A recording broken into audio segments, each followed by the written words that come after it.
to the Soul. I'm your host, Noel Jean, and today we have the pleasure to talk to a man who has brought countless legends and a lot of important people in the house community, stemming from Ron Carroll, Stacey Kidd, Wayne Williams, Eddie Amador, and many more. He also is an advocate in the community, always uses his platform to speak up about what's going on. So no other than Nick Gunz. Thanks for having me. Thank you for taking time to. I can't believe you remember all those people. It's good. Yeah. No, I mean, can't. When I was looking at the list, I'm like, wow, it's a very, very impressive list. So thank you for doing that, man. Yeah, of course. But let's just get right into it. What kind of was going on in your life that prompted you to start Dayfunk? Sure. So Dayfunk came at a time when we were post-COVID. During COVID, we were all at home, right? At home with my wife and kids, and my wife looked at me and she's like, "You need a hobby because this isn't working. Just sitting here all day and working and then doing nothing." And it always DJ'd, and decided to get back into DJing. And really, my goal was to record a mixtape every week for a year. I'm like, let's do this. And so I did that for a year, and I was like, I want to get back out and start promoting events again, getting in front of people, but I want to put together a party that I would want to go to myself. And so the goal was, what does that look like? I don't stay out till 4 a.m. anymore. I kind of have all these things going. And so it was really, how do we put together a Sunday fun day that feels like it's accessible to everyone, and that whether you show up at 2 o'clock or you show up at 7 o'clock, you still feel like you had a day out and a time out and had a good time and a party. And that was really what got Dayfunk, the idea of Dayfunk, off the ground. Yeah, and no one really does a lot of Sunday parties here in Minneapolis. So you taking the initiative to bring that to the city, it honestly is a game changer. Because I've had Sundays where I'm just like, oh, I wish I could do something, and having that option, honestly, is great, especially with a quality that you do, and hence the quality of artist and just the music also. And as you said, you want to create a party that you want to go to as well. Kind of give us a thought process and kind of how you go about your day-to-days trying to get an artist. How does that feeling from having that thought of saying I want to bring said artist to actually having them come here day of? Well, it's a whole process. So I keep a list, an ongoing list. So when I started Dayfunk, I made a list of all the people that I'd like to see come through Minneapolis. A lot of them who had never been here before or hadn't been here for decades and decades. And so put together that list and really started reaching out just all the way down the list. And really the pitch is pretty easy, especially with the crowd that we've got in Minneapolis, is I want to bring you in on a Sunday. What I can promise you is a crowd that understands what they're listening to. Right? I think we've all been to parties where, I make the analogy. I think the best baseball game is the World Series. Mm-hmm. No one's there on a first date. You're all there intentionally because you want to do it. Mm-hmm. And I really think that that's the goal with Dayfunk, is that, yeah, there's some people that get there accidentally, but a lot of the people that are there know what to expect and also know what to trust in the curation of that day. And so, yeah, I've got a list, work my way down the list. It's my belief that I believe Minneapolis deserves to see a lot of these people. And I think that, none of us are getting any younger. And so the time is now to really make those things happen. Mm. Yeah, as we mentioned too earlier when we were talking off camera, like how a lot of these legends and prominent people in the house scene who are there from the get-go don't really get their, shine or platform to be able to travel the world or just, within the country at least. And, you being able to bring some of those artists who have never been to Minneapolis or haven't been here after a long time, especially for someone like me who's starting to really understand the history and, be able to put a face to the guy that I watched an interview of and be like, oh, wow, you're the, guy who started doing X, Y, and Z. You were literally right there and then at the warehouse, is really special to be able to experience that. So that's really cool. One of the things that you do for Dayfunk is that you do for a free event. And given the, caliber of people that you bring, some people would look at you and be like, that's kind of crazy. You do these parties for free. Kind of, what is the reasoning why you do it for free? Sure. Well, I think, first of all, I don't have any big hobbies, right? It's not golfing every weekend. I'm not skiing every weekend. And so I really look at Dayfunk as my outlet for both creativity as well as it's something I enjoy doing in my hobby. I promoted shows for a long time where I counted on paying DJs off whatever I made at the door, Mm-hmm. right? Where I would bring in someone and guarantee them X amount of dollars, and all of a sudden a snowstorm would hit, or there was a competing event on the same night, and there I am running to the ATM to pay a guy, and it's like that was where it lost all of its fun for me. Mm-hmm. And so my goal with Dayfunk was to say, how do I keep this fun for me, so that my passion stays in it, so that I can keep producing the best event that I can as a free event, and not lose the excitement by something that's out of my control. And so that's really the goal there, is to create a space where people can come and enjoy themselves, bring in the highest caliber talent from around the country, ideally around the world, and do it in a way where people feel like they were a part of something. Because I'm not trying to pay my mortgage by doing it. I'm not trying to, it's just the goal is to create a self-sustaining environment where it sustains itself and nothing more. Yeah. And so one of the things that you also do is Camp Dayfunk. Yep. What was kind of the thought process behind that, and also also what was going on in your life to be like, okay, like I have Dayfunk, my monthly party, let's move on to Camp Dayfunk? Absolutely. So I think Camp Dayfunk came about roughly a year into doing the Dayfunk events, and the idea behind it was I want to do something bigger, but I don't want to throw a rave. I don't want to throw a music festival. Again, I wanted to create and curate a weekend that I would want to go to myself. And so really stepped back and looked at what that looks like. The ethos of Dayfunk, of food, friends, drinks, and house music, is really this idea that, yeah, music is a huge part of it, but also that you're there as a community. And when you can sit down and eat with people and have conversations over meals, or maybe wake up and do yoga together and have that conversation, mm-hmm. was really the idea behind Camp Dayfunk. And Camp Dayfunk is a lot like Dayfunk in the sense that physically we probably have room for 10 times as many tickets as we sell, but I'm committed to keeping it a size and a vibe where it's controllable, where everyone can meet and get to know each other over the course of a weekend. And again, Camp Dayfunk, just like Dayfunk, is self-sustaining. It doesn't make any money. It's a whole break-even environment.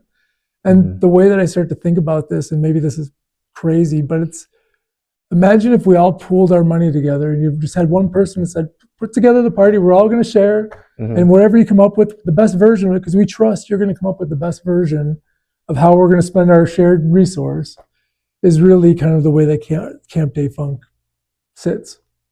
Yeah, it sounds like you're obviously like, you have a great community behind you, and you kind of being that person of, hey, I want to do this, and then people backing you up on it. It just like us, obviously just blossoms and brings something beautiful to the community, and also just a shared experience that everyone loves. And one of the things that I've been kind of seeing in a shift in terms of the house culture is that people are shying away from the big festivals because, like, one, they're not focusing on a good community engagement kind of experience, and also, tickets are expensive and it's overcrowding and all this stuff. And so you doing something that's really focused and small focused as well, in bringing your own interests, as you said, food, and Dayfunk, the monthly party, it's also at East Street Crossing, which has multiple food vendors. So it seems like, you like to eat a lot and you like to share that experience with people, I think eating is one of the best things in life. And who doesn't, Yep. So it's great to see it that you are able to put your, personal interest and try to share it with other people, because, if you like something, there's going to be at least 10 other people who are going to like it as well. And it just spreads like wildfire after that. Yeah, I don't know if I expected it to spread like wildfire, but I think it's built itself. But it's also a lot of work, right? It's not mm-hmm. just like, oh, we're going to turn the lights on and everyone's going to come in. It's building that trust, and to your point, building that community. And I think, if you could compare it to big festivals, which I'm not trying to compete with any of that. It's its own thing. But really, with house music having its roots in marginalized communities, the idea of creating space where people could get together and feel like they could be themselves is really something that I want to preserve within house music. Mm-hmm. It's not about how many people can we pack into a room, and is there a way to be able to, monetize this or that. It's, can we maintain not only the music and the artists, but also the sense of space that provided and still provides for people. Recently we've continued our events, even, with all the horror that is happening in Minneapolis. And it was a really tough decision to say, should we cancel our events? And really stepping back and looking and realizing that our ethos is creating space, providing room for people to feel how they're going to feel. And, I think over the last couple of months, that's really what I've heard from the people that come is thank you for doing that. Because if you wouldn't have shown up, we wouldn't know what to do with this energy and this emotion and these feelings. So it's been a cool thing. Yeah, no, and I can attest for that too. Like during these troubling times, and honestly, we all know music is a great escape. House music was meant for escapism, and giving people kind of that shelter out from the outside world. And you do a great job of doing that, especially during these times.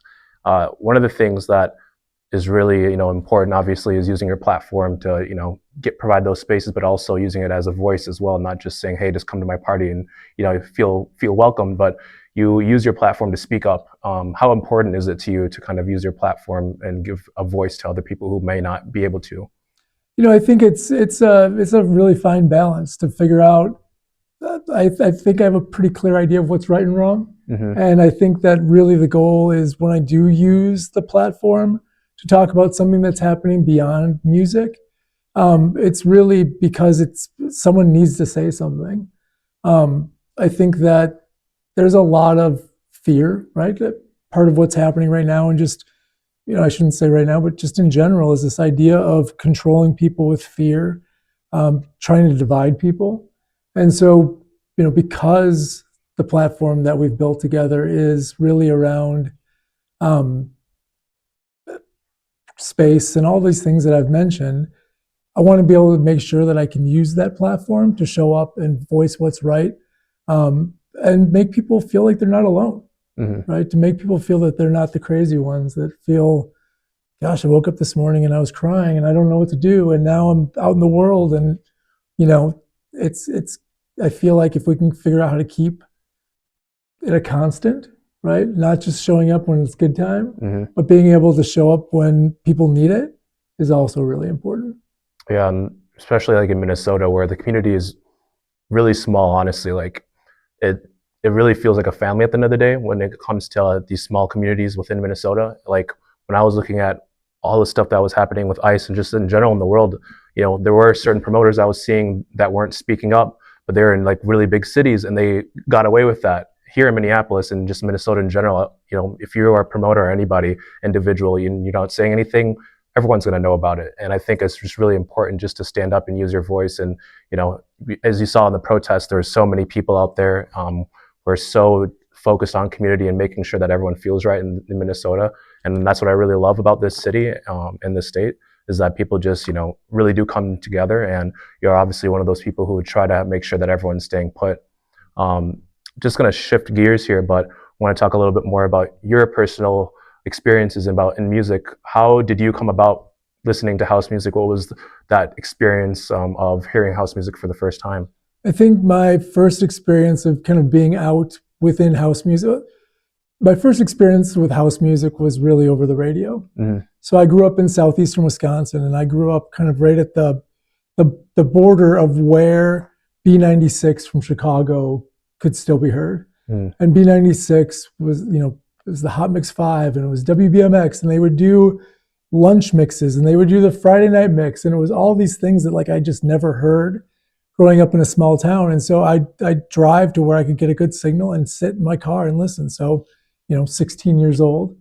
And really from there sparked an interest in going out to see this live. And so, yeah, 16 years old, I told my parents I was going to prom, and then I was spending the night at a friend's house, and ended up at a rave party. Right, I was at an indoor soccer stadium or indoor soccer field, and that was my first kind of hands-on experience with culture and hearing house music. And at that point, it was more than just house music that was being played. There was drum and bass, and there was hardcore, and there was techno. But really, it was house music that caught my heart. And once I really dove in to understand more about it and where it came from and what it was about, it was more than just music. So, yeah, I mean, that was over 30 years ago. So, yeah. Yeah, that was crazy. I mean, a lot of us have that story of like, oh, hey mom, dad, I'm gonna stay at so and so's house, and then you sneak off and do mischief. I mean, as teenagers do. Absolutely. Yeah. Now you said like you were listening to the radio, and that's kind of how you got exposed by B96. And have you brought any artists that you heard from the radio station at 16 years old and brought them here today at Dayfunk? There's a handful of guys. I've not been able to crack that nut. Okay. I've tried. I think that a lot of the guys that are still doing that I was familiar with at that time that are still doing things have kind of full-time DJ gigs in Chicago. Mm-hmm. Right? They're the ones that are playing at the fashion shows and the club nights and the events, and so it's kind of that fine balance of saying, hey, take a night off from your regular thing or a day off and come up here, as opposed to someone that might be touring or whatever. Yeah. So just kind of wrapping it up here. So what is kind of, I guess I have two questions. Who are the top 3 artists that you've brought to Minneapolis? And then also, what is kind of the next steps or upcoming things for Dayfunk? Holy smokes. I don't know if I could choose the top 3 that I brought through, because every DJ that I've booked for Dayfunk is literally has some part of the foundation of my taste in house music. I would say that there's no fillers, right? Mm-hmm. Where it's like, I don't know who I'm going to bring this month. I'll just book this other person. Yeah. It really has been the gamut of my taste, from like vocal and gospel house to jackin' house to disco to kind of everything in between. I think we've been fortunate to have some people come through Dayfunk. I think having Ron Carroll at Dayfunk was really special. Mm-hmm. I think having Joe Smooth at Dayfunk was really special. Wayne Williams.